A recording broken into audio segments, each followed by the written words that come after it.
हे फंक्शन ही जाहीर सभा ही विविध संघटनेने आयोजित केलेली आहे.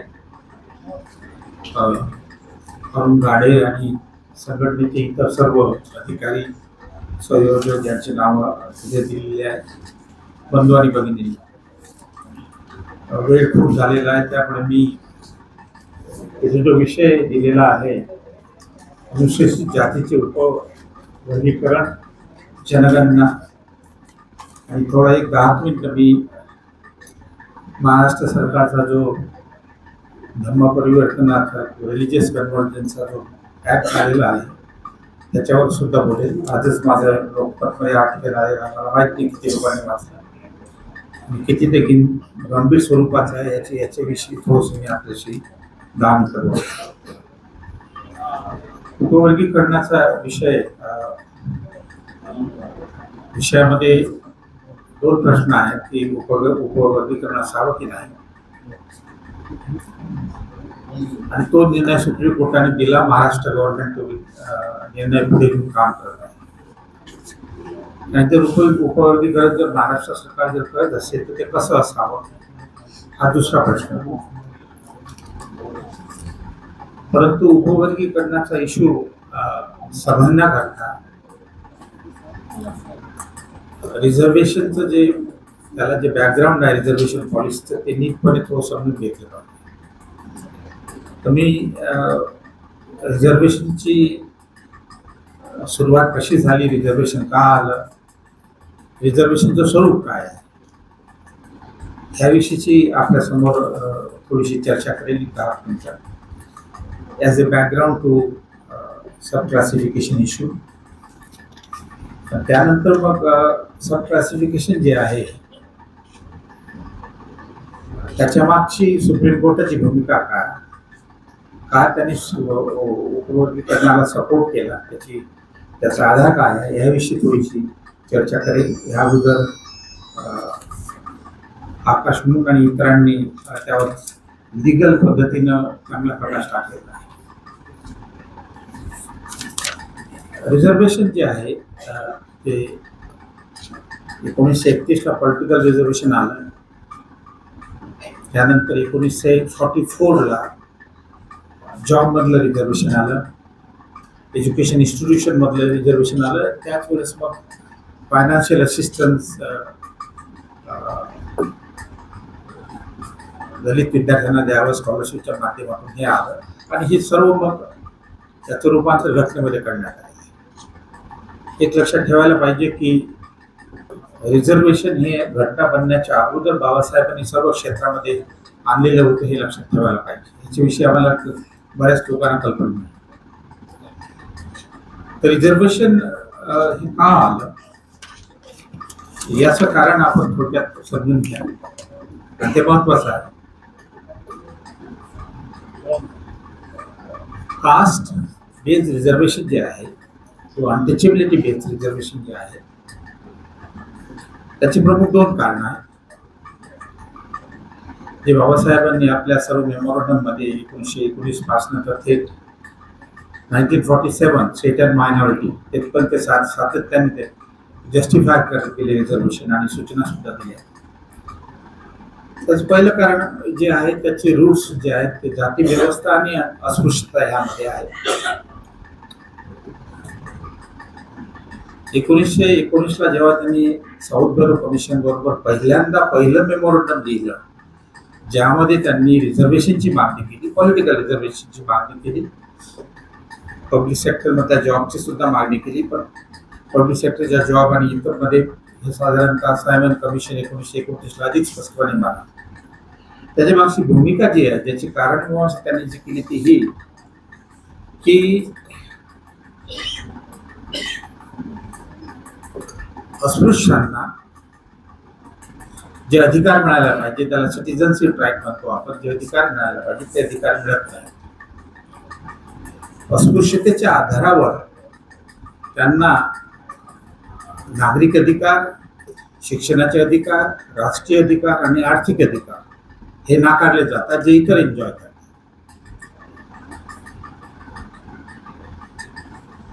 जाती अस्पृश्यता आणि जाती व्यवस्था किंवा अस्पृश्यता जी जाती व्यवस्थेशी जुळलेली आहे ही अशी सामाजिक व्यवस्था आहे की जी असमानतेवर आधारित आहे. वर्ष जातीच्या लोकांना जास्त अधिकार आणि ते अधिकार मग जसे तुम्ही खाली येणार तसतसे अधिकार ते कमी होत जातात आणि अनटिचेबल जे शेवटच्या पायरीवर आहेत त्यांना काही अधिकार नाही. सिव्हिल नाही, एज्युकेशन नाही, इकॉनॉमिक नाही, पॉलिटिकल नाही. ह्याशिवाय हे महत्वाचं आहे की त्यांना इम्प्युअर आणि पोल्युटिंग मानलं जातं, म्हणून त्यांना untouchable, not to be touch किंवा अनसेएबल हे डिसेबिलिटी त्यांची आहे, जी शूद्राची नाही. शूद्रांचे सुद्धा काही अधिकार नाही. त्यांना शिक्षणाचा अधिकार नव्हता, नंतर त्यांना जमिनी वाहण्याचा अधिकार AD 700 मध्ये मिळाला. परंतु अस्पृश्यता जो आहे ज्याच्या स्पर्शामुळे दुसरे लोक अपभ्रष्ट होतात, they are polluting and impure, म्हणून मग त्यांच्या वस्त्या सेपरेट सेटलमेंट आणि सोशल आयसोलेशन हे फक्त अस्पृश्याकरता आहे. त्यामुळे त्यांची स्थिती अत्यंत वाईट, illiterate, landless and without any right. बाबासाहेबांनी अनेक वेळा म्हटलेलं आहे की they are much worse than the animal. जेव्हा त्यांनी इथे मागणी केली साऊथ ब्युरो कमिटी बरोबर की बाबा यांना मिलिटरीमध्ये एंट्री नाही, पोलीसमध्ये एंट्री नाही आहे, ॲडमिनिस्ट्रेशनमध्ये एंट्री नाही आहे, धंदा करू शकत नाही, व्यवसाय करू शकत नाही.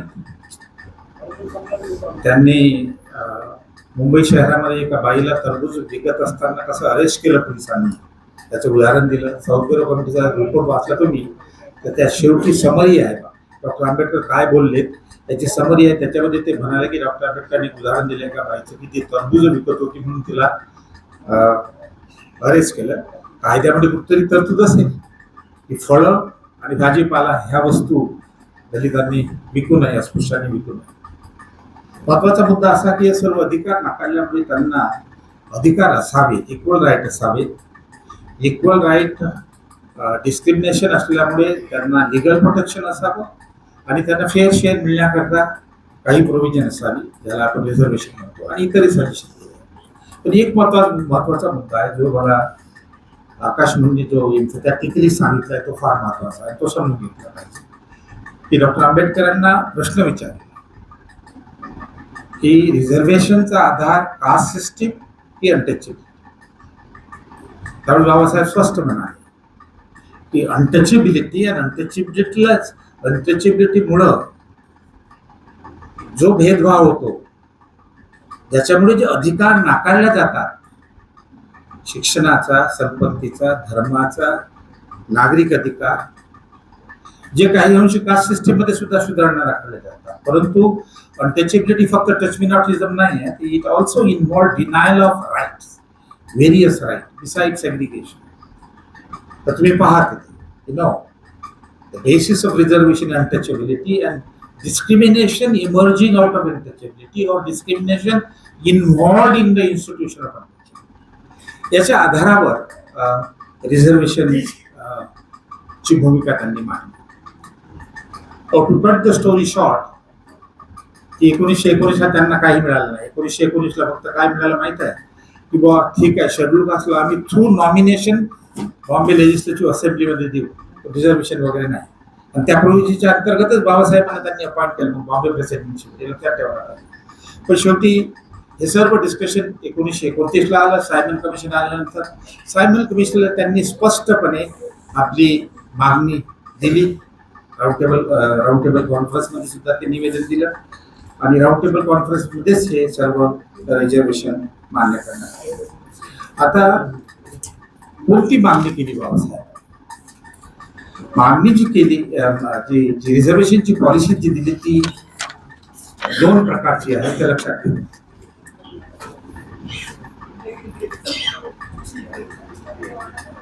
बाबासाहेबांनी जी पॉलिसी दिली आणि ज्या डिमांड केल्या त्या खालील प्रकारे त्यांनी इथपर्यंत समजून घेतल्या पाहिजे. एक तर इंटरकास्ट इनइक्वॅलिटी जी आहे, schedule caste, untouchable and high caste, ही इनइक्वॅलिटी भेदभावामुळे आहे, इक्वल राईट नाकारल्यामुळे आहे. ही गॅप जी आहे इनइक्वॅलिटी कमी करा. याच्याकरिता त्यांनी 4 पॉईंट प्रोग्राम दिलेला आहे. तो पहिला प्रोग्राम असा, जर तुम्ही ते निवेदन वाचलं तर पहिलं त्यांनी असं म्हटलं की everybody should have equal civic right, equal citizenship right. जसे इतरांना मिळतात तसे शेड्यूल कास्टला मिळाले, दलितांना मिळाले. त्यावेळेस शेड्यूल कास्ट वर्ड नव्हता, त्यावेळेस डिप्रेस क्लास वर्ड होता. दुसरं त्यांनी म्हटलं की कायदा असावा, जर डिस्क्रिमिनेशन होत असेल तर त्याच्या विरुद्ध काहीतरी लिगल सेफगार्ड शेड्यूल कास्टला असावे, डिप्रेस क्लासला असावे. नंबर 3, की कायदा असूनही कायद्याच्या माध्यमातून डिस्क्रिमिनेशन थांबणार, परंतु वेगवेगळ्या क्षेत्रामध्ये शेड्यूल कास्टला, डिप्रेस कास्टला डिस्क्रिमिनेशन फेस करावं लागतं, म्हणून त्यांना मिलिटरीमध्ये एंट्री नाही, मिलिटरीमध्ये एंट्री बंद केली होती. बाबासाहेबच्या वडिलांनीच निवेदन दिलं होतं ब्रिटिश सरकारला की बाबा मिलिटरीमध्ये एंट्री पुन्हा सुरू करा. पोलीसमध्ये एंट्री नाही, ॲडमिनिस्ट्रेशनमध्ये एंट्री नाही. शिक्षणाचा अधिकार 1855 आला, तिथपर्यंत शिक्षणाचा अधिकार होता. सिव्हिल राईट नव्हते, विहिरीवर भरण्याकरता परमिशन नाही, मंदिरात परमिशन नाही, रस्त्यावर जाऊ नका, घोड्यावर बसू नका वगैरे. हे सर्व civil, political, economic, religious right त्यांना नव्हते. हे तुम्ही त्याच्या विरुद्ध कायदा जरूर आणा, पण नोकऱ्यामध्ये आणि धंद्यामध्ये त्यांना फेअर, स्पेशली नोकरीमध्ये त्यांना फेअर शेअर देण्याकरता बोथ पब्लिक आणि प्रायव्हेट पॉलिसी असायला पाहिजे. त्याची त्यांनी पहिल्यांदा रिझर्वेशन पॉलिसीची मागणी केली, किंवा त्यांच्या किमान त्यांच्या पॉप्युलेशननुसार तुम्ही त्यांना फेअर शेअर द्यावा, फेअर शेअर द्यावा. पण तो फेअर शेअर कसा मोजावा, त्यांचे पॉप्युलेशनचे शेअर लक्षात. ही तिसरी मागणी त्यांनी केली. त्यानंतर दोन महत्वाच्या डिमांड आहेत, त्या सर्व कॉन्स्टिट्यूशनमध्ये गेलेल्या आहेत, त्या मी नंतर सांगेन. दुसरी अशी मागणी होती की एक्झिक्युटिव्हमध्ये सुद्धा रिझर्वेशन असावं. एक्झिक्युटिव्ह म्हणजे काय, लेजिस्लेशन मध्ये रिझर्वेशन होत पुन्हा पॅक्टनुसार मिळालंच, member of parliament, state legislation. परंतु त्याचं असं म्हणणं होतं खरी नीती तर मिनिस्टर बनवतो, खरी नीती ॲडमिनिस्ट्रेटर बनवतात, म्हणून एक्झिक्युटिव्हमध्ये रिझर्वेशन असायला पाहिजे, आणि त्याची त्यांनी डिमांड केली. चौथं त्यांनी म्हटलं की ह्या सर्व policy, law against untouchability, reservation policy आणि रिझर्वेशन इन एक्झिक्युटिव्ह, ही सर्व पॉलिसी हिचं मॉनिटरिंग करण्याकरता एक कमिशन बसवावं. SC/ST कमिशन जे आज जे आहे ते त्याच्यामुळे आहे. ही अशी 5-fold पॉलिसी त्यांनी दिली राऊंड टेबल कॉन्फरन्समध्ये. Let me repeat, equal civil right असायला पाहिजे, ते लिहावं, 1935च्या ऍक्टमध्ये आलं पाहिजे. There should be law against caste discrimination. Then there should be a policy to give the fair representation to the depressed classes, that is the reservation policy. Third, there should be reservation and representation in executive. Fourth, there should be a monitoring body called Scheduled Caste Commission to oversee and to manipulate. म्हणून तुम्हाला कल्पना असेल की दरवर्षी schedule caste, schedule ट्राईबचा कमिशनचा report discuss करण्यात येत होता. आता तो बंद झाला कमिशन झाल्यापासून, फक्त रिपोर्ट बनवला जातो. ही पॉलिसी त्यांनी दिली. ही नंबर 1 पॉलिसी. त्याच्यानंतर नंबर 2 ही समजून घेणं आवश्यक आहे. जर तुम्हाला सब क्लासिफिकेशन जर नीटपणे समजून घ्यायचं असेल तर हा मुद्दा फार महत्वाचा आहे, की त्यांनी असं म्हटलं की एज्युकेशनचे आणि आर्थिक अधिकार, जमिनीचा आणि धंद्याचा अधिकार नसल्यामुळे रिझर्वेशन तुम्हाला शेअर देईल पब्लिक जॉबमध्ये, आणि त्याच्यामुळे ते या डिस्क्रिमिनेशनला रिड्यूस करेल. परंतु जी हजारो वर्षापासून तुम्ही एज्युकेशन राईट डिनाय केले आणि इलिटरसीचं प्रमाण इतकं जास्त आहे, त्याच्याकरता काही करा. जेव्हा डॉक्टर आंबेडकरांना साऊथ ब्युरो कमिशनमध्ये विचारलं, ते असं म्हणत होते की त्यावेळेस राईट टू व्होट कोणाला होता, ज्यांच्याकडे जे इन्कम टॅक्स पेई आहे, श्रीमंत आहेत आणि ब्राह्मण. बाबासाहेब म्हणत होते की ॲडल्ट सरफेस असलं पाहिजे, सर्वांना राईट टू व्होट असलं पाहिजे. तर त्यांनी प्रश्न विचारले की बाबा तुमचे लोक लिटरसी कंडिशन होती राईट टू व्होटची, शिकलेला असलं पाहिजे. ते म्हणाले हे तर कंडिशन दलित पुऱ्या पूर्ण करत नाही.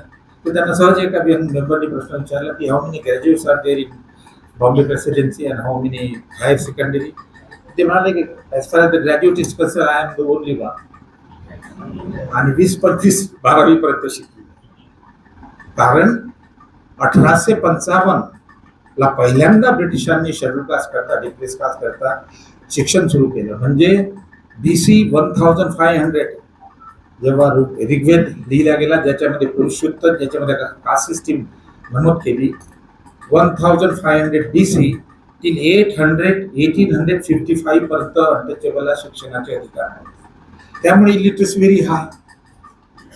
त्याच्यानंतर proportion of landlessness is very high. There is nobody in the business. बाबासाहेबांनी दुसरी मागणी केली, ते लक्षात ठेवा, ती अशी की त्यांच्या शिक्षणाकरता तुम्ही फेलोशिप, स्कॉलरशिप, फायनान्शियल असिस्टंट द्यावं. आणि एवढंच नव्हे तर राज्याच्या बजेटमध्ये जशी तरतूद असावी 10%. आणि दुसरी त्यांनी मागणी केली की त्यांना जमिनी द्याव्यात आणि उद्योगधंदे प्रमुख करण्याकरता सवलती द्याव्या. So this was for educational promotion and economic empowerment. So remember well, there are two policies that has been suggested by Baba Sahib. One against discrimination, that is law, reservation in executive and commission. The second for their educational empowerment and economic empowerment, policies for education and economic empowerment. जर education policy नसती, education economic empowerment जर नसेल तर त्याचं शिक्षण सुद्धा वाढणार नाही आणि शिकलेले लोक रिझर्वेशनचे जॉब घेण्याकरता तयार नसणार, कॅपेबिलिटी नसणार. म्हणून रिझर्वेशन भरण्याकरता त्यांची एज्युकेशन आणि इकॉनॉमिक एम्पॉवरमेंट असली पाहिजे, ही भूमिका त्यांनी घेतली. तर 1931ला आपल्याला पॉलिटिकल रिझर्वेशन मिळालं पुना पॅक्टमध्ये. तर पुना पॅक्ट जाऊन तुम्ही नीटपणे वाचा. त्याच्या शेवटी, सर्वात शेवटी एक पॅरा आहे. त्या पॅरामध्ये लिहिलेलं आहे, कारण का बाबासाहेबांनी मागणी केली होती याच्यामध्ये राऊंड टेबलमध्ये, की reservation in public job and military and other, but for promotion of education and economic empowerment, scholarship आणि फेलोशिप त्यांना दिल्या पाहिजेत आणि जमिनी आणि उद्योगधंदे दिले पाहिजेत. परंतु पुन्हा पॅक्ट फक्त पॉलिटिकल रिझर्वेशन ऍक्सेप्ट केलं, बाकी केलं नाही. परंतु एक पॅरा आहे शेवटी.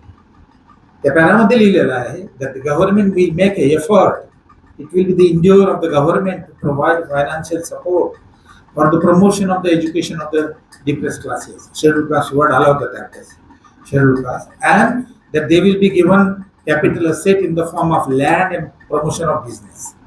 पण ते ऑब्लिगेटरी नव्हतं, ऑब्लिगेटरी फक्त पॉलिटिकल रिझर्वेशन होतं.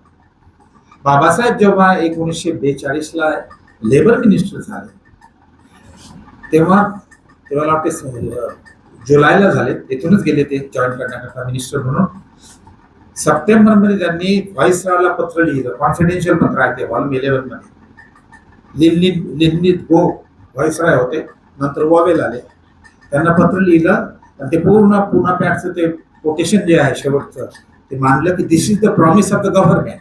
Poona pact is the government agreement ना, on behalf of the government, Gandhi and doctor Babasaheb Ambedkar. So this is the promise of the government. तर तुम्ही हे सुद्धा केलं पाहिजे. तर अशा पद्धतीनं बाबासाहेबांनी त्या पत्रामध्ये 2 मागण्या केल्या. एक की reservation in public job and education institution, जे नव्हतं. मुस्लिमांना 1934 मध्ये पब्लिक सर्व्हिसेसमध्ये रिझर्वेशन दिलं. शेड्यूल कास्टला नाकारलं, कारण का तुमच्याकडे शिकलेले लोक नाही. शेवटी बाबासाहेबांनी हे जे पत्र लिहिलं त्याच्यामध्ये ज्या त्यांनी 3 मागण्या केल्या, reservation in public sector job, financial assistant schedule caste and land distribution and other major. आणि मग ब्रिटिश सरकारने मान्य केलं. Reservation in public sector job 1944-43-44 ला आला. त्याचा जिओ आहे, Congress and thoughts on Pakistan जिओ आहे, तो 12.5% रिझर्वेशन. त्यानंतर मग अजून काय केलं की शिक्षणाकरता 2 स्कॉलरशिप सुरू केल्या, पोस्ट मॅट्रिक स्कॉलरशिप आणि ओव्हरसीज स्कॉलरशिप. जो कोणी शेड्यूल कास्टचा असेल, ज्यांना 12वी केली, कॉलेजमध्ये गेला, त्याला स्कॉलरशिप, जी आज सुरू आहे 75 वर्षापर्यंत, अजूनही सुरू आहे post matric scholarship. Overseas scholarship सुरू केली. ते म्हणाले मी अमेरिकेमध्ये गेलो, मी इतका पुढे आलो, माझे लोक येतील, त्यांना ओव्हरसीज स्कॉलरशिप द्या. तेही मान्य केलं. ती आज ओव्हरसीज स्कॉलरशिप आजही सुरू आहे. Ministry of social welfare and empowerment चालू आहे. हजारो विद्यार्थी अमेरिकेमध्ये, यूकेमध्ये गेलेले आहेत. ते ह्या दोन्ही set of policies against discrimination, policies for educational and economic empowerment, ह्या दोन्ही त्यांनी त्यावेळेस मान्य करून घेतल्या. आणि मग घटना आल्यानंतर ते त्या पॉलिसी झाल्या. आता ही पॉलिसी इंटरकास्ट इनइक्वॅलिटी रिड्यूस करण्याकरता बाबासाहेबांना दिली चौफेर पॉलिसी आहे ती. आता मी जास्त जात नाही, 75 वर्ष ही पॉलिसी आहे. आता नवीन इश्यू निर्माण झाले. पहिला इश्यू कोणता निर्माण झाला, याच्याविषयी खूप लोकांनी इथे चर्चा केली की बाबा शेड्यूल कास्टमध्ये चांगला आर्थिकदृष्ट्या सधन वर्ग निर्माण झालेला आहे, त्याला त्या आर्थिक दृष्ट्या जो सबळ आहे त्याला रिझर्वेशन देऊ नका.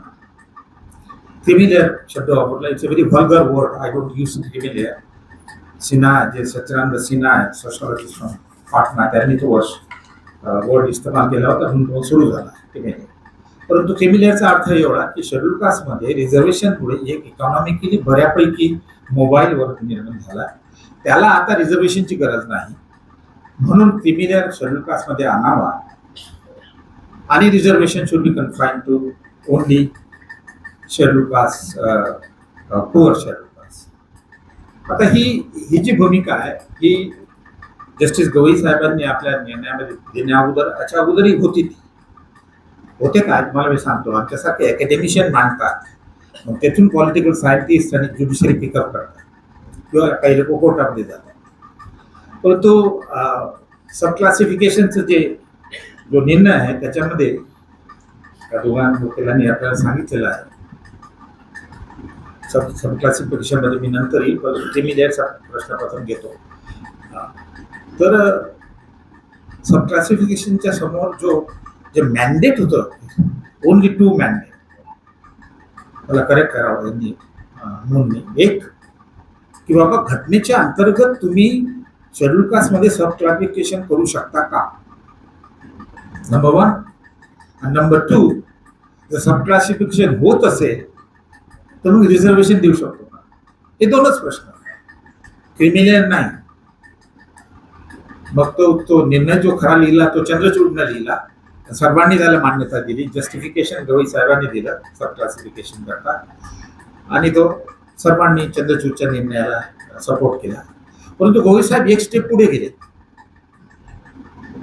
काही कारण नसताना त्यांनी शेड्यूल कास्टमध्ये क्रिमिलेअर असावा, तेथेच नाही थांबले. रिझर्वेशन ओनली वन्स, एकदाच मिळावं, आणि reservation only for first generation. आणि त्याच्यामध्ये त्यांनी मग ती आर्ग्युमेंट देण्याचा प्रयत्न केला. हा मुद्दा मी एवढ्यासाठी सांगत आहे की त्यांनी जी आर्ग्युमेंट केली ती ही केली की शेड्यूल कास्टमध्ये इकॉनॉमिक डायव्हर्सिफिकेशन झालेलं आहे, गट निर्माण झालेले आहे, बेटर अँड वर्स, श्रीमंत आणि गरीब. म्हणून जो श्रीमंत आहे बऱ्यापैकी त्याला काढून टाका, कारण का त्याला आता गरज नाही. फार एलिमेंटरी एक्झाम्पल त्यांनी दिलं. I feel very sorry about it. की सेफ्टीचा मुलगा आणि चपराशाचा मुलगा आहे, त्यांना आपण सारखं बनवू शकतो, असे आर्ग्युमेंट थोडी असतात. You have to see a social science. Anyway, आणि त्याच्यामध्ये त्यांनी थिअरी आणली बरं का, असं नाही आहे, ऐकून घ्या. रिझर्वेशनचा आधार जो आहे तो फॉर्मल इक्वॅलिटीचा आहे. 2 कास्टमध्ये डिस्पॅरिटीज आहे, हाय कास्ट लोकांना ती रिड्यूस करा. पण अजून एक नवीन शब्द आहे ज्युरिस्प्रुडन्समध्ये, हे यांना माहित आहे सगळं, सबस्टॅन्शियल इक्वॅलिटी. की शेड्यूल कास्टचा विकास व्हावा, पण सर्व व्यक्तींचा विकास व्हावा. त्याच्यामध्ये जे इंडिव्हिज्युअल आहेत, because society schedule caste is consist of individuals, तर सर्व इंडिव्हिज्युअलचा विकास व्हावा. असं होऊ नये की काही इंडिव्हिज्युअलचा व्हावा, ज्याला क्रिमिलेअर काय म्हणतात, आणि काहींचा होऊ नये. म्हणून त्यांनी दिली की सबस्टॅन्शियल इक्वॅलिटीचा कॉन्सेप्ट वापरून म्हटलं त्यांनी की जे गरीब आहेत, ज्यांचं उत्पन्न कमी आहे, त्यांना रिझर्वेशन आलं पाहिजे, आणि ज्यांचं उत्पन्न चांगलं झालंय त्यांना रिझर्वेशन देण्याची गरज नाही, कारण की स्वतःवरूनच ती प्रगती करू शकतात. आता या क्रिमिलेअर विषयीच्या काही मी आर्ग्युमेंट देतो अगेन्स्ट द क्रिमिलेअर, नंतर सबकास्ट येतो, कारण की सबकास्ट क्रिमिलेअरशी जुळलेली आहे. ती हे समजल्याशिवाय तुम्हाला सबकास्ट मधले जे प्रॉब्लेम्स आहेत जे मी मांडणार आहे ते समजणार नाही. पहिली गोष्ट अजून त्यांनी ही आर्ग्युमेंट केली की reservation is corner by the economically better off section of schedule caste, corner monopolized by the better off section to schedule caste like this. मी मला वाटते 2016ला EPW मध्ये सविस्तर आर्टिकल लिहिलं, ते फार पॉप्युलर झालं. त्याच्यामध्ये ह्या साऱ्या आर्ग्युमेंटचा समाचार घेतला. पहिलं असं की बा रिझर्वेशनचा फायदा फक्त शेड्यूल कास्ट मधल्या इकॉनॉमिकली बऱ्याच असलेल्या लोकांनाच झाला का, पण गरीबाला झाला नाही. आपण जर डेटा बघितला, सेंट्रल गव्हर्नमेंट आणि स्टेट गव्हर्नमेंटचा एम्प्लॉयचा डेटा घेतला आणि त्यांचं बॅकग्राऊंड बघितलं, किंवा नॅशनल सॅम्पल सर्व्हे मध्ये डेटा आपल्याला काढता येतो, economic background of those who have been appointed under reservation ते आपल्याला काढता येतं. नॅशनल सॅम्पल सर्व्हेच्या डेटामध्ये हे सुद्धा मिळतं की ज्यानं रिझर्वेशन घेतलं गावामधलं असेल तर जमीन किती आहे त्याला, हे सर्व मी बघितलं. त्याच्यामध्ये काय दिसतं आपल्याला, the majority of the benefit of reservation have gone to the low income scheduled caste, and high income scheduled caste also benefited but in a small proportion. A, B, C, D ह्याच जर job आपण घेतले central government आणि महाराष्ट्र गव्हर्नमेंटचे, 65% of the posts are in C and D of the total. Now who is D? Chaprasi. Who is C? Clerk. 65% of the posts are of type 4 and type 3. Number 1. Now who are type D and type C? They are all from a poor background. मी त्याचं education background बघितलं, ते साऱ्याच्या साऱ्या higher secondary किंवा फार तर bachelor शिकले. म्हणजे जे 60% रिझर्वेशन आज शेड्यूल कास्टच्या जवळ आहे, ते रिझर्वेशन इकॉनॉमिकली पुअर जे सेक्शन आहे शेड्यूल कास्टमध्ये त्यांचा फायदा झाला. आणि इव्हन चपराशी असला, क्लर्क असला तर त्याची मोबिलिटी, त्याच्या मुलाची मोबिलिटी काय होते तुम्हाला माहिती आहे, तुमच्यापैकीच अनेक फॅमिलींना हे माहिती आहे. याचा अर्थ हा आहे की 25% ए एन बीच्या जागा आहेत, त्या 25% ए एन बीच्या जागा ज्या आहेत त्या असं आपण समजू शकतो की economically better off section schedule कास्टला घेतलेल्या असतात. त्याच्यामध्ये सुद्धा मी पाहिलं की ए एन बीच्या जागा, नीटपणे ऐकून घ्या, ए एन बीच्या जागा ज्या आहेत ऑल इंडियामध्ये 37% अशा व्यक्तींच्या आहेत जे गावामधून आले, रुरल एरियामध्ये. आणि त्या रुरल एरियामधून आलेल्या त्यांचं जे रिझर्वेशन आहे त्याचं लँड बॅकग्राऊंड मिळतं. ते लँड बॅकग्राऊंड मी पाहिलं, काय दिसतं आपल्याला, almost 90% of them on land less than 2.5 hectare or 2.5. म्हणजे इव्हन एबी मध्ये जाणारे जे शेड्यूल कास्टचे आहेत त्यांचं इकॉनॉमिक बॅकग्राऊंड सुद्धा फार कमी आहे, कारण की त्यांना स्कॉलरशिप मिळाल्या, मिलियन कॉलेजमध्ये गेले, शिकले. म्हणजे both 65% are from economically poor background and some section, about 1/3 of them, even for A and B, are from economically poor background. The conclusion is that the reservation has benefited poorer section among the scheduled castes. Reservation is pro-poor. आणि हे जे दिवाळे काढत आहेत अकॅडमिशियन, त्याला जे बळी पडत आहेत गवई साहेबांसारखे सिनियर जस्टिस, कारण की त्यांनी म्हटलेलं आहे इकॉनॉमिकली बेटर ऑफ, मी सर्व रिझर्वेशन कॉर्नर केलं, डाटा बघितला नाही, डाटा बघितला पाहिजे. दुसरं कारण, ते सर्वात महत्वाचं आहे, ते समजून घ्या की पहिला ग्राउंड ज्या आधारावर तिन्ही लेअरचा काढण्याचे आर्ग्युमेंट करतात, that is not substantiated by the act, पाण्याची वापर. दुसरं की आकाश मुंनी सांगितल्याप्रमाणे रिझर्वेशनचा आधार अनटचेबिलिटी आहे. अनटचेबिलिटीच्या आधारावर जे सोशल आणि इकॉनॉमिक आणि डिस्क्रिमिनेशन होतं, आता ते जे डिस्क्रिमिनेशन आहे ते अनटचेबिलिटीच्या आधारावर, ते डिस्क्रिमिनेशन जे होतं ते हे पाहत नाही की तुमचं इन्कम जास्त आहे की कमी आहे. So discrimination is इररेस्पेक्टिव्ह of your income level. Resident of India was not also allowed to enter into the temple, आहे की नाही. आणि मग याच्यावर मी खूप अभ्यास केला, माझं सर्व लिखाण जे आहे त्याच्यावर, आता एवढ्या 2 पुस्तकं आलेली आहेत. इकॉनॉमिक कास्टिझम, त्यात अजून एक आहे पुस्तक, तर रिझर्वेशन हे डिस्क्रिमिनेशन जे आहे it is neutral to your economic stand. Discrimination is based on your caste, whether you are untouchable or not. That's the only reason, whether you are untouchable by birth or not. आता दुसरा प्रश्न असा आहे की गवई साहेबांनी म्हटल्याप्रमाणे, हिताने म्हटल्याप्रमाणे आर्थिक स्थिती तुमची सुधारल्यानंतर डिस्क्रिमिनेशन खतम होते का, हे बघायला पाहिजे. त्यांनी जर उदाहरण दिलं हे समजायला पाहिजे. आता माझं सर्व लिखाण त्याच्यावर आहे. त्याच्या अगोदरचं 2010चं पुस्तक आहे schedule caste and labour market a discrimination in employment, Oxford कडनं आलेलं. आता हे इकॉनॉमिक डिस्क्रिमिनेशन जे आहे हे एम्प्लॉयमेंट मधलं डिस्क्रिमिनेशन, फार्मरचं डिस्क्रिमिनेशन, बिझनेस मधलं डिस्क्रिमिनेशन आणि रोजगार. याच्या आधारावर काय मिळते, वेळ नाही आपल्याजवळ. याच्या आधारावर काय मिळतं आपल्याला की even economically better off section of the schedule caste is subject to discrimination. म्हणजे ज्या आधारावर तुम्हाला अनटचेबिलिटीच्या आधारावर जे डिस्क्रिमिनेशन होतं ते डिस्क्रिमिनेशन जर इकॉनॉमिकली बेटर ऑफ ए आणि बी मधला जो ऑफिसर आहे किंवा चांगला बिझनेस करणारा आहे, लार्ज फार्मर आहे, त्याचे जर डिस्क्रिमिनेशन होत असेल तर तुम्हाला फक्त रिझर्वेशन त्याला द्यावं लागेल. लॉ अगेन्स्ट डिस्क्रिमिनेशन त्याला तुम्हाला द्यावं लागेल, त्याला तुम्हाला इन्क्लूड करता येईल. मी जे regular salaried in urban sector याच्यावर जे पुस्तक लिहिलं त्याच्यामध्ये असं दिसतं की शेड्यूल कास्टचा जो वरच्या पोझिशनमध्ये असलेला जो एम्प्लॉई आहे त्याचं अधिक डिस्क्रिमिनेशन होतं प्रमोशन मध्ये.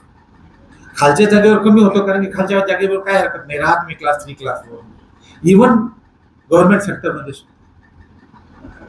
जर रिझर्वेशनचा आधार भेदभाव असेल, अस्पृश्यतेचा आधार, आणि आर्थिकदृष्ट्या तुमची प्रगती होऊनही तुमचा भेदभाव संपत नसेल तर तुम्हाला रिझर्वेशनची गरज आहे की नाही. मागच्या वेळेस मी जे लेक्चर दिलं आंबेडकर मेडिकल असोसिएशननं, हे सर्व त्यांना मी शिक्षण क्षेत्रामध्ये डिस्क्रिमिनेशन होतं ते सर्व त्याच्यासमोर मांडलं. भाषण झाल्यानंतर एक बाई उठली आणि चांगले म्हणजे टी शर्ट आणि पॅन्ट वगैरे घालून ते म्हणजे सर मला बोलायचं आहे. बोल म्हटलं बोल. तिनं आपल्या मुलाची कहाणी सांगितली की स्कूलमध्ये ती म्हणाली मी मोठी डॉक्टर आहे, स्कूलमध्ये माझ्या मुलाचं जे डिस्क्रिमिनेशन होतं तिची तिनं कहाणी सांगितली. तर डिस्क्रिमिनेशन जर होत असेल तर त्याला तुम्हाला रिझर्वेशन त्यांना द्यावं लागेल. आणि ही फॅक्ट्स आहे. आता ही फॅक्ट्स ना गवई साहेबांनी बघितली ना जजनी बघितली. आता डिस्क्रिमिनेशन जे होतं ते एम्प्लॉयमेंटमध्ये होतं. नव्यानं आता जे काम आणलं मी ते फार्मरचं होतं, लार्ज फार्मरचं सुद्धा होतं, ज्याच्याकडे 15 एकर 16 एकर जमीन आहे. त्याला इरिगेशन उच्च जातीकडनं मिळत नाही, ट्यूबवेल इरिगेशन, कधी कधी फर्टिलायझर मिळत नाही. त्याला म्हटलं मी उच्च जातीच्या वस्तीमध्ये जाऊन प्लॉट विकत घेतो, घर बांधतो, मिळत नाही. जमीन विकत घ्यायची असेल तर सहजासहजी मिळत नाही. त्याला जमीन गावाजवळची नाही मिळत, कॅनलची नाही मिळत, फर्टाईल जमीन नाही मिळत, दूर गावाच्या बाहेर जमीन मिळते.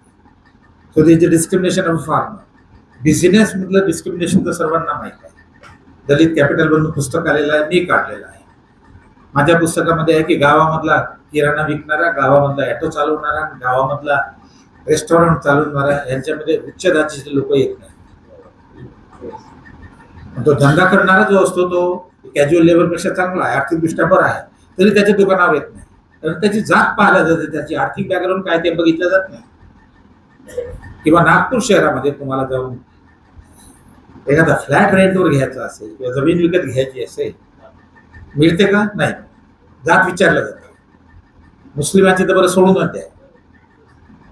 आता तुम्ही चांगले क्लास 1 ऑफिसर आहात, चांगले लेक्चरर आहात, तुम्हाला घर रेंटवर घ्यायचं आहे, त्याची तुमची जात पाहिल्या जाते, धर्म पाहिला जातो, तुम्ही रेंट किती देता याच्यावर पाहिलं जातं. तुम्ही म्हटलं आम्ही रेंट जास्त देतो ना. तर याचा सार एवढंच आहे, सार एवढंच आहे की रिझर्वेशनचा आधार भेदभाव असल्यामुळे आणि ज्यांचं उत्पन्न रिलेटिव्हली हायर असल्यामुळे त्यांचाही भेदभाव होतो, म्हणून त्यांना रिझर्वेशनची गरज आहे. So you cannot exclude economically better of scheduled castes. You cannot apply the creamy layer to them. एक मुद्दा म्हटलं मी म्हणेन की इकॉनॉमिकली बेटर ऑफ असल्यामुळे त्यांचे काही ॲडव्हान्टेज आहेत, त्यांच्या काही हे कमी झालेले आहेत. त्याचे तुम्ही रिस्ट्रिक्शन आणा. आता उदाहरणार्थ तो क्लास 1 ऑफिसर आहे, सेक्रेटरी आहे, त्याला तुम्ही फ्री शिप देऊ नका, त्याला तुम्ही स्कॉलरशिप देऊ नका, त्याला तुम्ही इतर सबसिडी देऊ नका ज्या जनरल लोकांना देत नाही, इकॉनॉमिकली बेटर आहे. पण ती आर्ग्युमेंट पुढे जाऊन असं म्हणणं की त्याला रिझर्वेशन देऊ नका हे चुकीचं आहे. तर क्रीमी विषयी मी तुम्हाला सविस्तरपणे थोडंसं सांगितलेलं आहे. आता आपण एक दुसरा महत्वाचा मुद्दा केला पाहिजे की जर हे मान्य केलं की सी आणि डी मध्ये रिलेटिव्हली पुअर लोक आहेत आपले, तर ते रिलेटिव्हली पुअर का आहेत? सी आणि डी मध्ये का रिलेटिव्हली पुअर आहे? 12वी शिकलेला, 10वी शिकलेला, ग्रॅज्युएट असलेला वगैरे. त्याचं कारण असं त्याची एज्युकेशन लेवल कमी आहे. आणि ती एज्युकेशन लेवल जी कमी आहे ती का आहे की तो त्याच्याकडे उत्पन्नाचे साधन नाही, त्याचा वडील चांगली नोकरी नाही, जमीन नाही, धंदा नाही. म्हणजे his education level is low because he is economically poor. He doesn't have a ownership of capital असेल. आणि दुसरं, जरी तो गरीब असेल, सरकारने त्याची जर पूर्ण माहिती घेतली, पूर्ण सपोर्ट केला, फ्री शिप, स्कॉलरशिप, हॉस्टेल, तरी तो एज्युकेशन करू शकतो. सरकारच्या धोरणामध्ये सुद्धा उणीवा आहे. सरकारनं इन्कम क्रायटेरिया दुनियाभराच्या कंडिशन लावलेल्या आहे. म्हणजे याचा अर्थ आहे की इकॉनॉमिकली जो पुअर आहे त्याची जर तुम्हाला एज्युकेशन लेवल वाढवायची असेल आणि त्याची कॅपेबिलिटी अशी वाढवायची असेल की तो क्लास ए आणि क्लास डी जॉब सुद्धा डायरेक्टली घेऊ शकतो, तर त्याची एज्युकेशन लेवल वाढवली पाहिजे आणि त्याची आर्थिक स्थिती सुधारली पाहिजे. म्हणजे तो चांगला जॉब मिळेल अंडर रिझर्वेशन. हे याला काय म्हणतात लक्षात घ्या, कारण की सुप्रीम कोर्टाची भाषा आहे ती. याला म्हणतात inter schedule caste inequality. Schedule कास्टच्या मध्ये इंटरपर्सनल इनइक्वॅलिटी. शेड्यूल कास्ट तर मागे आहेत, पण त्याच्यामध्ये जर व्यक्ती आपण घेतले तर काही व्यक्ती सुधारलेले आहेत, काही व्यक्ती मागासलेले आहेत. तर जे मागासलेले आहेत इकॉनॉमिकली त्यांना तुम्ही अपलिफ्ट करा इकॉनॉमिक आणि एज्युकेशन पॉलिसीच्या माध्यमातून, जी बाबासाहेबांनी दिलेली आहे दुसरी पॉलिसी. त्यामुळे त्यांची कॅपेबिलिटी वाढेल आणि ते रिझर्वेशनच्या चांगल्या जागेंना एन्जॉय करू शकतील. हे दोन मुद्दे क्रीमिलेअरच्या संदर्भात आहे. आता आपण येऊया ह्या संदर्भामध्ये तुम्हाला संबंध थोडं सोपं जाईल. Subcaste reservation. सबकास्ट रिझर्वेशनच्या पद्धतीने मी तुम्हाला सांगितलं की हरियाणा कोर्टचा जो काही मॅन्डेट होता तो मॅन्डेट फक्त दोनच होते की is the sub classification into subcaste against the constitution and therefore is it against any reservation to the subcaste. चंद्रचूडनी सांगितलं की सब क्लासिफिकेशन होऊ शकतं, घटनेच्या विरोधामध्ये नाहीये, रिझर्वेशन सुद्धा देऊ शकता आणि ते डिसिजन आली त्याला सर्व जजेसने सपोर्ट केला. एक महत्वाचा मुद्दा त्याच्यामध्ये मग असा आहे की हे कोणत्या आधारावर चंद्रचूडनं दिलं. दोन्ही आधारावर दिलं, समजून घ्या. अकॅडमिक नॉलेज आणि legal knowledge, law. There is something called social legal jurisprudence. आजकाल PI खूप जातात आणि डाटा दिला जातो सुप्रीम कोर्ट समोर, तर तिथे ज्ञान स्टडीचं एव्हिडन्स दिले जातात आणि मग ते जजेस लीगल मध्ये सुद्धा ते तपासतात आणि निर्णय देतात मार्जिनलाइज सेक्शनच्या फेवर. ही जी डिसिजन आहे ही डिसिजन सोशियल लीगल ज्युरिस्प्रुडन्स चंद्रचूडनी वापरून दिलेली आहे. तुम्ही वाचा नीटपणे 157 जे त्यांचा निर्णय ज्याला त्यांनी सपोर्ट केला. ते असं की त्यांना माहित होतं चंद्रचूडला की रिझर्वेशनचा आधार अनटचेबिलिटी आहे आणि अनटचेबिलिटी मध्ये असलेलं डिस्क्रिमिनेशन. म्हणून मग त्यांनी पहिला प्रश्न तपासण्याचा प्रयत्न केला, is there untouchability within the subcaste. जर अनटचेबिलिटी सबकास्ट मध्ये असेल then there is a case for reservation constitutionally also.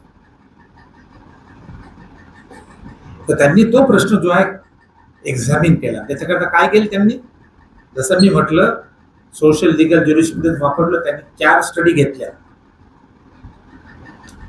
ज्या स्टडीने शेड्यूल कास्ट मधले जे सबकास्ट आहेत ह्याच्यामधलं जे डिस्क्रिमिनेशन आहे, अनटचेबिलिटी आहे, त्याचा स्टडी. एक स्टडी गुजरातची आहे, मार्टिन मकवारने केलेली, माझ्यासमोरच केलेली होती.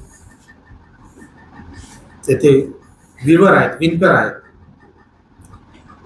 आणि हे सुद्धा आहेत, वाल्मिक समाजाचे सुद्धा लोक आहेत, चर्मकार सुद्धा आहेत. त्याच्यामध्ये अनटचेबिलिटी आहे का? त्याच्यानंतर आंध्र प्रदेश, त्याच्यानंतर तामिळनाडू, अशा 4 स्टडीचा त्यांनी अभ्यास केला. आणि काय केलं त्यांनी, मला डिटेलमध्ये जाण्याकरता वेळ नाही, सार हाच काढला चंद्रचूडनी की there is a untouchability between the subcaste. अस्पृश्यता आहे, महार महारांची अस्पृश्यता पाडतो, चर्मकार महारांबरोबर अस्पृश्यता पाडतो, माला मादिकाबरोबर अस्पृश्यता पाडतो, चर्मकार स्कॅमेंजर बरोबर अस्पृश्यता पाडतो. हे त्यांनी दाखवून दिलं. त्याच्यामध्ये एव्हिडन्स होता, there is no problem about. त्यांना सरळ सरळ त्यांना एव्हिडन्स मिळाला की अनटचेबिलिटी जर आधार असेल रिझर्वेशनचा, तर ही अनटचेबिलिटी बिटवीन द सबकास्ट असल्यामुळे ज्या सबकास्टचं अनटचेबिलिटी फेस करावं लागते, तर मात्र महाराकडनं अनटचेबिलिटी फेस करतात, माला मादिकाकडनं करतात, वाल्मिकी चर्मकारकडनं करतात, तर मग मादिका, मातंग आणि वाल्मिकी यांना रिझर्वेशन दिलं पाहिजे. It justifiable as per the constitution also. हे त्यांनी तो सार काढण्याचा प्रयत्न. आता याच्यामध्ये प्रॉब्लेम हा आहे, याच्यावर मी थोडंसं चिंतन केल्यानंतर तो प्रॉब्लेम असा आहे की चंद्रचूडची हुशारी आपल्या लक्षात येते. ती अशी, त्याच्यात बसले आहेत ते की बाबासाहेबांनी सुद्धा पहिला रिपोर्ट, हे लक्षात ठेवा, पहिला रिपोर्ट 1929ला बॉम्बे प्रेसिडेन्सीनी एक कमिटी बसवली आणि त्यावेळेस त्याला depress classes and indigenous tribe हे नाव होतं, शेड्यूल कास्ट शेड्यूल ट्राईब नाव होतं. तर त्यांनी डिप्रेस क्लासेस म्हणजे अनटचेबल आणि इंडिजिनस पीपल म्हणजे ट्रायबल यांचा अभ्यास करावा, त्यांच्या मागासलेपणाची कारणे शोधावी आणि उपाय द्यावे. त्याचे बाबासाहेब मेंबर होते. त्यांनी क्वेश्चनर बनवली, क्वेश्चनर सर्व भागामध्ये वाटली, स्वतः गेले बाबासाहेब, त्या क्वेश्चनर भरून घेतल्या आणि त्याच्यामध्ये 2 प्रश्न होते त्या क्वेश्चनरमध्ये. सरळ सरळ विचारलं त्यांना की बाबा विदिन द शेड्यूल कास्ट सबकास्टमध्ये भेदभाव आहे का, असेल तर कोणत्या क्षेत्रामध्ये. आणि त्याचं बाबासाहेबांनी इंटरप्रेट केलं आणि लिहिलेलं आहे. ते एक सेक्शन आहे सेपरेट स्टार्ट कमिटीच्या रिपोर्टमध्ये. पहा, फार महत्वाचं आहे. पहिली स्टडी आहे ती, ज्याच्या आधारावर मग Simon commission, round table conference काय काय पुढे सर्व झालेलं आहे. त्याच्यामध्ये एक सेक्शन आहे अनटचेबिलिटी विदिन अनटचेबिलिटी. बाबासाहेबांनी लिहिलं, it is a sad thing that there is an untouchability between the subcaste. आणि इतर ठिकाणी फार खेदाने म्हटलेलं आहे त्यांनी, मातंगाबरोबर जे महार डिस्क्रिमिनेशन करतात त्याचं फार खेदाने आणि अँग्विश आणि पेननं त्यांनी म्हटलेलं आहे. मी मागे एक उदाहरण दिलं की एका त्या गावाला गेले असताना एका दुसऱ्या गावच्या लोकांनी त्यांना बोलावलं, मातंग आणि महारांनी. बाबासाहेब जेव्हा गेले तर प्रथम मातंगाकडे गेले, नंतर महारांच्या लोकॅलिटीमध्ये गेले. तर त्यांना सबकास्टिझमविषयी was very agitated, very disturb. In fact south bureau कमिटीमध्ये त्यांना विचारलं, एकाने प्रश्न विचारला की सबकास्टमधलं रिझर्वेशन भेदभाव आहे का.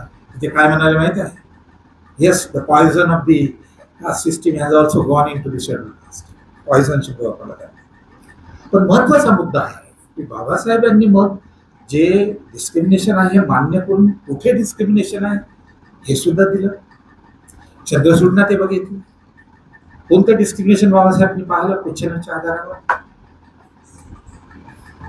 वेल, कधी कधी महार त्यांच्या नळावर किंवा वेलवर पाणी भरू देत नाही, नळ तेव्हा आले नव्हते.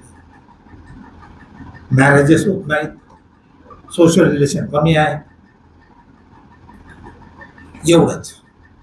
सिविक क्षेत्रामध्ये त्यांनी मी तर हे ॲडिशनल सांगत आहे चंद्रचूडच्या याच्यावर, पण त्यांनी फक्त वेलचंच उदाहरण दिलं. किंवा महार कधी कधी मातंगांना आपल्या विहिरीवर पाणी भरू देत नाही, किंवा चर्मकार महारांना कधी कधी त्यांच्या विहिरीवर पाणी भरू देत नाही. परंतु चंद्रचूडनी ह्या 4 स्टडीच्या आधारावर सोशल क्षेत्रामध्ये, सामाजिक रिलेशनमध्ये भेदभाव आहे, अनटचेबिलिटी आहे हे त्यांनी सांगितलं. की बसणं उठणं नाही, लग्न नाही, आणि देण्यामध्ये हे नाही, जेवण कधी कधी होतं. याचा सार हा आहे, लक्षात ठेवा की बाबासाहेबांनी सबकास्ट मधली अस्पृश्यता आहे हे मान्य करूनही, वाचर करूनही जेव्हा रिकमेंडेशन दिले तेव्हा सबकास्ट करता रिझर्वेशन नाही दिलं. ते का नाही दिलं? चंद्रचूडनी का दिलं? त्याच्यामधला फरक समजा. बाबासाहेब आणि चंद्रचूड या दोघांच्या मध्ये फक्त कल्चरल, फार तर रिलिजियस आणि सोशल स्पिअर मध्ये इंटरपर्सनल रिलेशन बसणं उठणं खाणं, परंतु दोन्ही याच्यामध्ये हे कुठेही दिलेलं नाही की उच्च जातीचे शेड्यूल कास्ट, उच्च जातीचे सोबळ महान, हे मातंगाचं एज्युकेशन थांबत नाही. मातंगाची रोजगार थांबत नाही, पब्लिक सेक्टर किंवा प्रायव्हेट मध्ये. मातंगांना जमिनी विकण्याकरता किंवा जमिनी विकत असतील त्याच्यामध्ये भेदभाव करत नाही. मातंगांना धंद्यामध्ये भेदभाव करत नाही. ज्या घटकाच्या आधारावर शैक्षणिक विकास आणि आर्थिक विकास आधारित आहे त्या घटकामध्ये महार किंवा माला किंवा सांबार भेदभाव करत नाही. भेदभाव होतो तो सोशल क्षेत्रामध्ये, तोही तितका टॉर्चरच नाही आहे जितका हा राजकारण. हे लपून ठेवलं चंद्रचूड किंवा तिथे डाटाच नव्हता. म्हणून मी माझ्या आर्टिकलमध्ये आउटलुक मध्ये जे आर्टिकल लिहिले हे प्रश्न चंद्रचूडला विचारले. आता प्रश्न असा की पब्लिक सेक्टर मध्ये जर मातंगांचं प्रमोशन कमी असेल गव्हर्नमेंट सर्व्हिस मध्ये, वाल्मिकीचं प्रपोर्शन कमी असेल किंवा मादिकाचं आंध्र प्रदेशामध्ये तेलंगणामध्ये कमी असेल, हे प्रामुख्याने कशामुळे असतं? भेदभावामुळे असू शकते, परंतु एज्युकेशन कमी, आणि एज्युकेशन कमी असण्याचं कारण म्हणजे सरकारची नीती बरोबर नाही आणि त्यांची आर्थिक स्थिती चांगली नाही. मुख्य कारण जे आहे भेदभावाशिवाय जर प्रमाण मातंगाचं, मादिकाचं आणि स्वीपरचं कमी असेल गव्हर्नमेंट नोकरीमध्ये, त्याचं कारण असं आहे की त्यांचं एज्युकेशन जे आहे ते कमी आहे. आणि एज्युकेशन ज्या आर्थिक स्थितीवर आधारित आहे ते त्याच्यामध्ये त्यांच्याकडे जमिनी नाही, धंदे नाही, कारण सरकारची नीती बरोबर नाही. बाबासाहेबांनी दुसरी नीती दिली होती, आठवतं ना, मी सांगितलं तुम्हाला. रिझर्वेशनच्या व्यतिरिक्त एज्युकेशन आणि इकॉनॉमिक एम्पॉवरमेंट करता दुसरी नीती त्यांनी सांगितली. शिक्षणाकरता स्कॉलरशिप, जमिनीचं डिस्ट्रीब्युशन, उद्योगधंदे. हे कशा करता? तुमची कॅपेबिलिटी वाढवण्याकरता, एज्युकेशन कॅपेबिलिटी वाढवण्याकरता, so that you can apply for the position in the reservation. चंद्रचूडला महार, माला किंवा चर्मकार त्यांच्यापेक्षा ज्या खालच्या जाती आहेत त्या शिक्षणामध्ये आणि व्यवसायामध्ये आणि शेतकऱ्यामध्ये डिस्क्रिमिनेशन करतात, तसं कुठेही दिसत नाही त्यांना. त्याच्यामुळे तुमचा सरकारी नोकऱ्यामधलं प्रमाण कमी आहे. त्याचं साधं कारण आहे, एज्युकेशनमध्ये जेव्हा स्कूलमध्ये महार बसतो किंवा कॉलेजमध्ये बसतो, दोघांचं सारखंच डिस्क्रिमिनेशन होतं. शिक्षक डिफरन्सिएशन थोडी करतो. मातंगाला जास्त डिस्क्रिमिनेशन, महाराला कमी डिस्क्रिमिनेशन. किंवा सरकारी नोकरीमध्ये अंडर रिझर्वेशन जेव्हा महान मातंग हे अप्लाय करतात त्यावेळेस ते सिलेक्शन बोर्डामध्ये तर महान नसतात, हो, एखादा असेल. सिलेक्शन बोर्ड हायकाचं असतं, न्यूट्रल असतं. तिथे काय महार मातंगाचे जॉब घेण्याकरता भेदभाव करतो नाही, ते क्वालिफिकेशन होतं. हा जो प्रचार केला तो RSS ने केला. एका लेखकाने त्यांनी फार वेळ विषय सांगितला, तो RSS ने केला की मातंगाच्या नोकऱ्या कमी, कारण की महार साऱ्या नोकऱ्या हटवत आहे. वाल्मिकीच्या नोकऱ्या कमी किंवा चर्मकार सर्व नोकऱ्या घेतात. मालाच्या नोकऱ्या, मादिकाच्या नोकऱ्या कमी किंवा माला ही सर्व नोकऱ्या घेतात. हा अपप्रचार सुरू केला. परंतु चंद्रचूडने जे 4 स्टडी पाहिल्या त्याच्यामध्ये कुठेही दिसत नाही, बाबासाहेबांनी उल्लेखही केला नाही. कारण की उच्च जाती ज्या एज्युकेशन संस्थेमध्ये किंवा फार्मिंगमध्ये किंवा बिझनेसमध्ये किंवा नोकऱ्यामध्ये जे डिस्क्रिमिनेशन करतात ते सर्वांचं सारखं करतात ना. ते भेदभाव थोडी बघतात. थोडासा प्रिज्युडिस असू शकतो, शिपार कम्युनिटीमध्ये तो वेगळ्या प्रकारचा धंदा करतात म्हणून एक प्रिज्युडिस असू शकतो, पण डिस्क्रिमिनेशन तर सारखंच असतं. तो हा जो अपप्रचार आहे, हा अपप्रचार याच्याकरता केला म्हणजे सार असा की सब क्लासिफिकेशन हे घटनेच्या विरोधात नाही आणि होऊ शकतं, कारण की अनटचेबिलिटी बिटवीन द सबकास्ट आहे. हा जो मुद्दा आहे, हा चंद्रचूडचा मुद्दा डाटाच्या आधारावर योग्य नाही आणि त्यामुळे त्यांनी दिलेली डिसिजन आणि इतर जजनी वापरलेली डिसिजन ही चुकीची आहे. त्याच्यामध्ये लिमिटेशन्स आहेत. लिगली काय लिमिटेशन आहेत हे तुम्हाला म्हणून मी सांगितलं किंवा इतर ॲडव्होकेटने सांगितलं. परंतु सोशल लिगल ज्या डिसिजन्स आहेत, आम्ही म्हणतो चंद्रचूडने निवड लिगल आधारावर थोडी निर्णय दिला.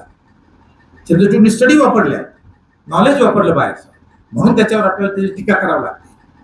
लिगली माझ्याजवळ कॅपॅसिटी नाही. लिगली हे सांगू शकतात की legally sub classification constitutionally valid or not. But he also used the knowledge of this existing study to justify that there is an untouchability between the subclass and therefore it deserved to be subclassified and entitled for a reservation. तर हे महत्वाचं याच्यामधलं आहे. आता आपण येऊया की महाराष्ट्र गव्हर्नमेंटच्या निर्णयाकडे येऊया. परंतु एक मुद्दा मी सांगतोय की बाबा मग उदाहरणार्थ जर असं आपण मानलं की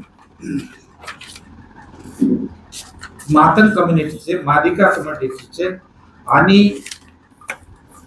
स्वीपर कम्युनिटीचे प्रपोर्शन सरकारी नोकऱ्यामध्ये कमी आहे. कोणही अजून निवेदन दिला नाही. महाराष्ट्र गव्हर्नमेंटचा रिपोर्ट जो आहे तो आपल्याजवळ नाही. तेलंगणाचा रिपोर्ट मला माहित आहे, कारण त्या कमिटीचा मी मेंबर होतो. जेव्हा सेन्ससचा डेटा आला त्याचा रिपोर्ट लिहायचा त्यावेळेस I was one of the expert. ते नंतर सांगेल मी तुम्हाला की त्यांनी किमान डाटाच्या आधारावर सब क्लासिफिकेशनचं रिझर्वेशन दिलेलं आहे तेलंगणाला. त्याच्याविषयी नंतर सांगेल. पण महत्वाचा मुद्दा असा की जर असं आपण गृहीत मानलं की काही सबकास्टचं प्रपोर्शन गव्हर्नमेंट नोकऱ्यामध्ये कमी आहे. उदाहरणार्थ मातंग इथे तीच केस आहे, वाल्मिकी आणि मादिका. तर ते प्रपोर्शन जे कमी आहे ते कशामुळे आहे? बाबासाहेबांनी सांगितलं दोन कारणामुळे. एक तर भेदभाव मुळे तुम्हाला सरकारी नोकऱ्यामध्ये प्रपोर्शन कमी आहे, प्रायव्हेटमध्ये कमी आहे. दुसरं म्हणजे की तुम्ही स्वतःच तुमची एज्युकेशन लेवल कमी आहे. ती एज्युकेशन लेवल एवढ्यासाठी कमी आहे की तुमची आर्थिक स्थिती वाईट आहे आणि सरकारी काही करत नाही. म्हणजे याची पॉलिसी कन्क्लुजन हे आहे ते हे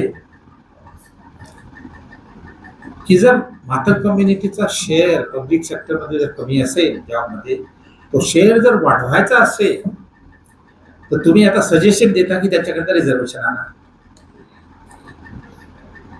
परंतु जो शेअर आहे, ऍव्हरेज जो मातंग कम्युनिटीचा शेअर आहे तो कशामुळे कमी असेल किंवा महाराष्ट्रामध्ये सुद्धा तो लागू पडेल. कशामुळे कमी असेल की मातंग कम्युनिटीमध्ये जर 100 व्यक्ती असतील तर त्याच्यापैकी 70 व्यक्ती अशा आहेत, इंडिव्हिज्युअल व्यक्ती अशा आहेत ज्याचं एज्युकेशन कमी आहे.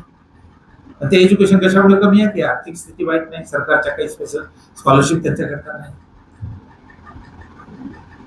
म्हणजे within the Matang community there is a disparities. Economically well off, better off will take the reservation if you give the reservation to the Matang, आणि इकॉनॉमिकली वर्स ऑफ जो असेल त्याला मिळणार नाही. ऍव्हरेज मातंगाचा इम्प्रूव्ह होईल का? नाही, कमी होईल.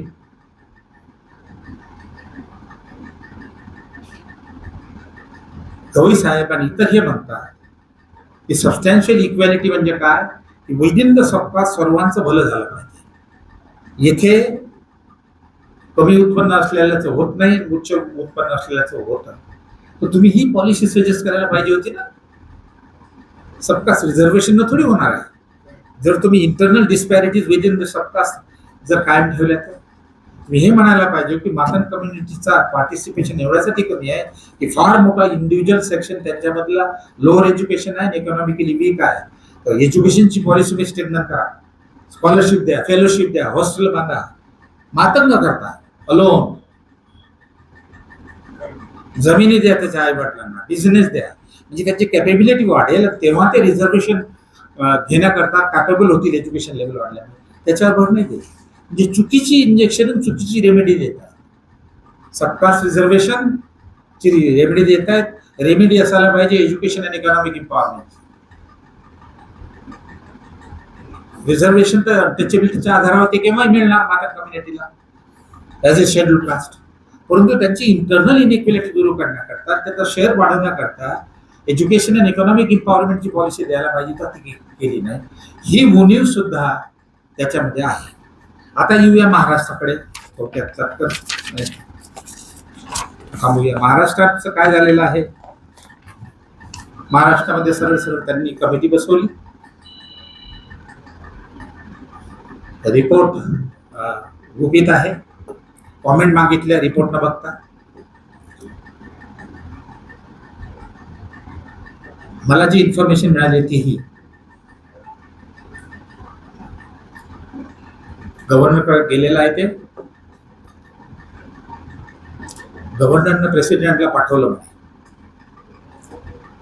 त्याचं कारण असं की सेंट्रल स्टेटचे पॉवर जे आहेत ते भूपेंनी उल्लेख केला, त्याच्यामध्ये काही कॉन्फ्लिक्ट आलेला आहे. So it has been sent to the president to resolve that conflict. ते केव्हाही काही सांगतात. नंबर 1. नंबर 2,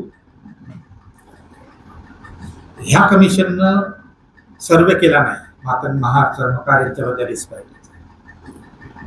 डेटा नाही. मला काही स्टडी माहीत आहे, पण त्यांना माहीत नाही. कारण का जस्टिसला चेअरमन बनवलं, अकॅडमिशियनला नाही बनवलं. नॅशनल सॅम्पल सर्वे जो आहे आपला NCR national council of applied economic research यांनी सबकास्टचा सुद्धा स्टडी केलेला आहे. नागपूरमध्ये एक स्टडी झालेली आहे स्लमची, ज्याच्यामध्ये संपूर्ण सबकास्टचा स्टडी केलेला आहे. त्यांनी त्यासाठी माहिती नाही, यांनी सर्वे नाही केला. मग कशाच्या आधारावर केलेला आहे, त्यामुळे रिपोर्ट दाखवत. तर पहिली मागणी आपली अशी असते की पहिले रिपोर्ट दाखवा. त्या रिपोर्टमधला डाटा आणि रिकमेंडेशन ह्या योग्य अभ्यासावर अवलंबून आहेत की नाही. त्या नाही आहेत याच्याविषयी सुद्धा मला काही लोकांनी सांगितलं की थोडा त्याच्यावर तुम्ही लिहा. म्हटलं मला रिपोर्ट द्या, मी लिहितो. जसं आज लिहिलं मी रिलीजियस बिलवर, त्याच्या रिलीजियस बिलवर सुद्धा बोलणार आहे मी. किती लोकांनी लोकमतमधला लेख वाचला होता? ओनली 4-5. Okay, good. तर त्यांनी काय केलं, पॉप्युलेशनचा शेअर त्यांच्याजवळ नाही आहे. रिसेंट जो आहे तो 2011चा असा. म्हणून त्यांनी काय केलं की महाराष्ट्र गव्हर्नमेंटला हे म्हटलं की तुम्ही आम्हाला गव्हर्नमेंटमध्ये मार, मांग, सांबार आणि इतर यांचा यांचं पार्टिसिपेशन किती आहे हे तुम्ही द्या. कारण की गव्हर्नमेंटल्या नोकरीमध्ये त्यांनी लिहिलं असेल तिथे महार, सांबार, ढोर, तो एक्सरसाइज करायला लावला गुपितपणे, कोणाला काही माहित नाही. आणि त्या टोटल नोकऱ्या घेतल्या अंडर रिझर्वेशन बाय सबकास्ट, आणि त्याचा शेअर काढला. महारांचा किती, चर्मकारचा किती, ढोरचा किती, मातंगाचा. त्या शेअरच्या आधारावर यांनी रिकमेंडेशन केलेलं आहे. जे रिकमेंडेशन आहे ते जवळजवळ यांनी जे पर्सेंटेज दिले त्याप्रमाणे आहे. मला जे सांगण्यात आलं की 8 ते 9% महारांना, 3% चमारांना, 3% चर्मकारांना, 3% मातांना. पण चर्मकारांमध्ये काय केलं, सर्व जाती इन्क्लूड केल्या.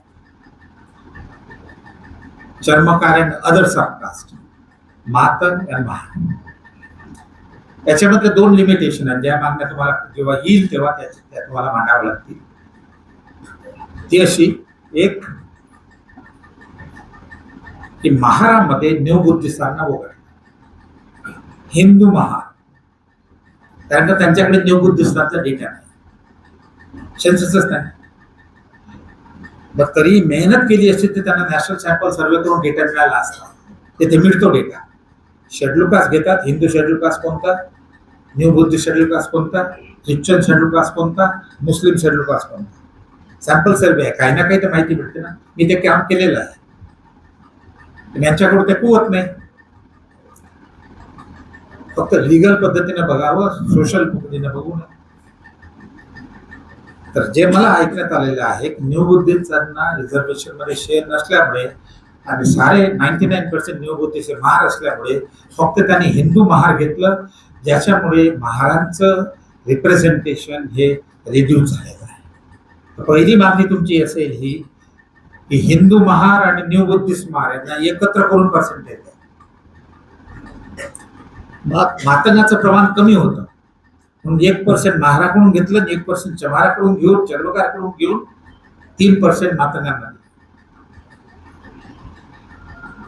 दुसरी लिमिटेशन जे लोकांनी काढलेली आहे मला ती सांगण्यात आली ती की बाबा चर्मकार कम्युनिटीमध्ये तुम्ही इतर सर्व कम्युनिटी इन्क्लूड करता. Charmakar are better than the other communities.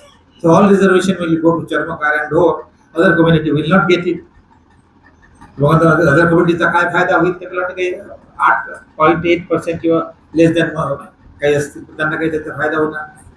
जसं तुम्ही आता म्हणता की महार जास्त घेतात माग घेत नाही, पण चर्मकारांबरोबर जर इतर अजून मागासलेल्या जाती तुम्ही दिल्या तर चर्मकारला फायदा होईल. सजेशन हे सुद्धा आहे की त्या इतर जाती ज्या आहेत त्या मागामध्ये इन्क्लूड करा, कारण की मागा त्यांची स्थिती ही सारखीच आहे. कन्क्लुजन एवढंच आहे की मी तुमच्या समोर हे सारं मांडलेलं आहे की सब क्लासिफिकेशन करता कॉन्स्टिट्युशनल जस्टिफिकेशन आहे किंवा नाही हा भाग वेगळा हे सांगतील, पण तो सोशल बेसिस नाही आहे. चुकीच्या पद्धतीनं तो सोशल बेसिस दिला, त्यामुळे sub classification on academic ground is not justified and as a result of that reservation is not justified. Second point मी दिला तुम्हाला की जरी काही कम्युनिटीचं सबकाचं प्रपोर्शन जर कमी असेल त्याचं कारण अनटचेबिलिटी नाही आहे विद इन द सबका. त्याचं कारण आहे educational and economic backwardness of some of the individual within the मार्क कम्युनिटी और मालिका कम्युनिटी.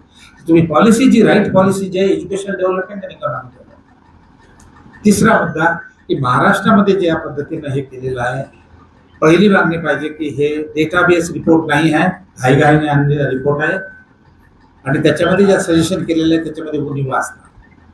ते हे अनेक बाबतीत केलेलं आहे. मी काही कमिटीचा मेंबर होतो म्हणून मला माहिती आहे. Thank you very much.